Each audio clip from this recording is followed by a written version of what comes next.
Hello, for this lesson we are talking about the areas of parallelograms and triangles.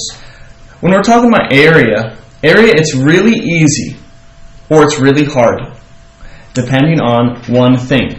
Do you know the formulas and how to use them? Right? If you know the formulas, it's as simple as plugging it in, doing a little math, and you're done. In and out, really quick. Okay? But if you don't remember how to use them, then it's going to be a real problem because you don't know how to use them.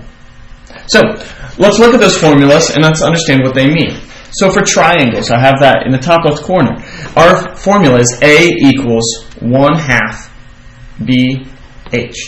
Right, and what does that mean? We're not trying to spell out some word or something. It means area equals 1/2 times by the base, represented by the variable b, times by the height, represented by the variable h. Now, one thing to note is you're not just taking necessarily sides, okay? You need to have a base and then a height, and those things need to form a perpendicular set of lines. Okay, so notice how there's that right angle symbol right there. So with my base and my height, they form a right angle.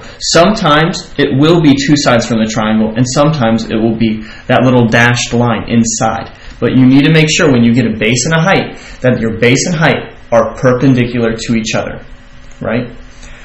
For parallelograms, it's a similar formula, but instead of being divided by 2 or multiplied by 1/2, this one is simply area equals base times height. Okay, and again, the base and the height, they need to form right angles. They need to be perpendicular to each other. Okay, so I have 4 examples here. Now, number one, we notice that there's no little dashed lines. Right, we have this triangle, and I notice it's a triangle, so my formula is A equals 1/2 B times H. Okay? Well, my base and my height, they are both actually sides of this triangle. It's 4 and 5, because those two sides form perpendicular lines. Right? There's a right angle there. So I don't need to look for a dashed line. I can use both of these sides.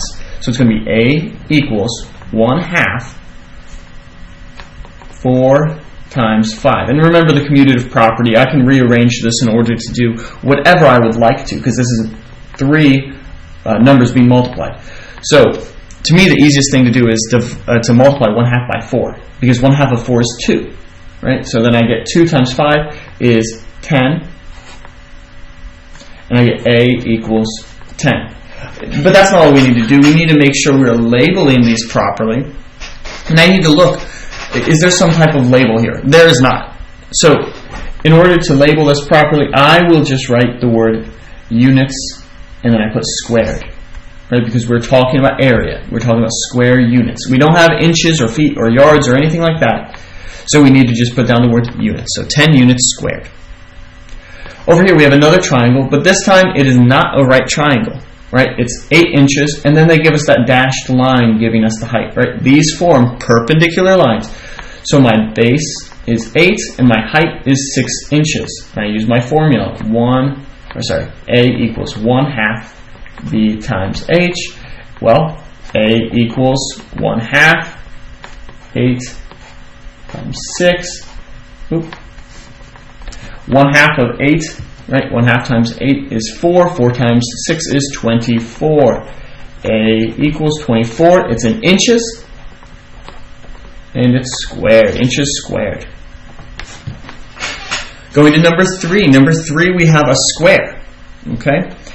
And again, we don't have dashed line. So we look at it and we say, well, 4 and 4, those form right angles. So that can be my base and my height. My base and my height is 4. So I'm going to use my area formula. A equals BH. All right, well, A equals 4 times 4. A equals 16. And it's in feet, so it's feet squared. For number 4, I see this parallelogram, and I'm given 3 numbers.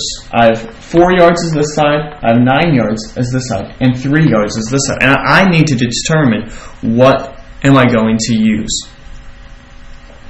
Well, remember, anytime I pick a base and a height, they need to form a right angle. And the only one that forms a right angle or perpendicular lines is the 3 yards and the 9 yards. So when I do A equals BH, I'm going to do A equals 3 times 9, or 9 times 3. Remember the commutative property. So A equals 27 yards squared. So the things to remember for this: base and height. The base and height, that they need to be perpendicular to each other. That means they're forming a right angle. That can happen either with two sides, like in examples 1 and 3, or it might be a side and then a dashed line within that creates that perpendicular line. All right.